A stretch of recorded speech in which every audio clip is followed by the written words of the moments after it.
Hey playa, do you want to learn how to make friends in middle school? Starting a conversation with other kids can be tough, especially when you don't know what to talk about, or worse, they think you're weird. Don't worry though, there is a way to navigate these tricky situations, and I'll explain how right after this. This is the Just Beats, you're watching the Just Beat. Part of the trouble with making new friends is trying to find something that you and the other kids can connect over. Everyone has different interests, whether it's in video games or movies or just other hobbies. Even if you don't find someone that likes exactly the same stuff as you, be open to listening and learning about what they enjoy. I remember when I was in middle school, there was a big thing online called stick death, which was a bunch of animated sticks fighting each other. So one day I came across a kid drawing stick figures getting into battles, and I thought that was the coolest thing ever. I asked him all about his drawings and tried to learn more about the drawing process behind creating stick figures fighting, and his face just lit up. He was so happy that someone had shown interest in his hobby. It was almost as if no one acknowledged or talked to him about it before, and the fact that we connected over something so minimal allowed us to open up about other things and eventually become really good friends. Starting that initial conversation can be hard though, especially when you don't know exactly what the other kids like.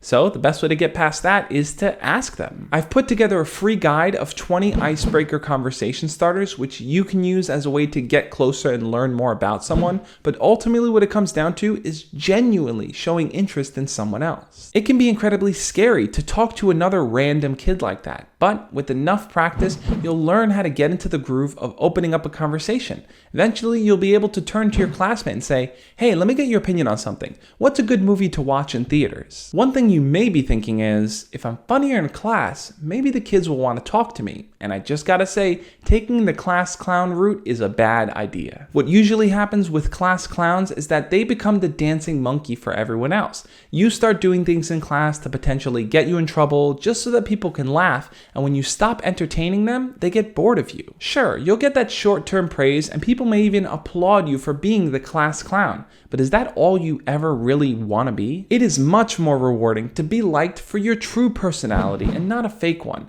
So be liked for all the right reasons. You're fun, you're easy to talk to, and you're an interesting kid with interesting hobbies. Another area you might want to explore is to see what your school offers for after-school activities. Since we're going back to school now, chances are schools are going to be recruiting for new teams and activities, so that's the perfect place to meet new people. Or if you're a gamer, and I know a lot of you guys are, why not think about starting a gaming club in your school that other people can join? You can build that group around a specific game or system or genre, and then from there you can do things like organize tournaments and leagues and just co-op play with each other. Creating a group in school around a specific hobby will pull kids out of nowhere that have that hobby but maybe haven't shared it with anyone.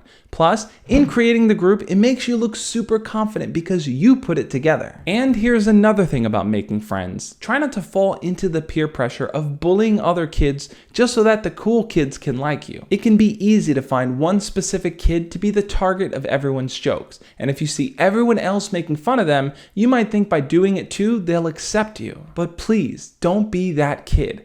I've been on both sides of the coin. I've been a bully to others and I've been bullied myself. And at the end of the day, it's just not worth it. If you find yourself surrounded by negative people who just also happen to be your friends, then I would honestly say work on getting new friends. Try to find people that will inspire positivity in your life and not take away from the joy of others. Finally, if you want to be friends with someone, it's important to know what a friendship actually entails. In order to be close to someone, you both have to be willing to work with each other, which might mean taking time to listen to what they have to say and how they feel. A lot of times we feel like we want people to always be paying attention to us, and that's not an equal balance of things. But don't fall into the type of friendship where you end up becoming 100% of the caretaker for someone else. Friendships are all about give and take, and once you start a friendship, try to establish from the very beginning that you're willing to listen, understand, and be there for them, and you hope that they could do the same for you. What do you think though? Are you having trouble making friends in middle school? Was this advice helpful in any way? Leave your comments below and we'll talk about it. I remember when I started the 6th grade, I had no friends at all. I would sit and eat lunch by myself, which kind of sucked. Then eventually I found the kid who drew stick figures, and I found another kid who liked wrestling. And from there, I ended up forming a group of friends who sat together at lunch, and we'd always talk about wrestling every time it aired on TV. That's how I started my friend group. And I know as time goes on and you start to learn about more people, you start to share your interests with them, and you start to learn about theirs, you'll eventually form your friend group too. Trust me on that. As always, guys, love and peace.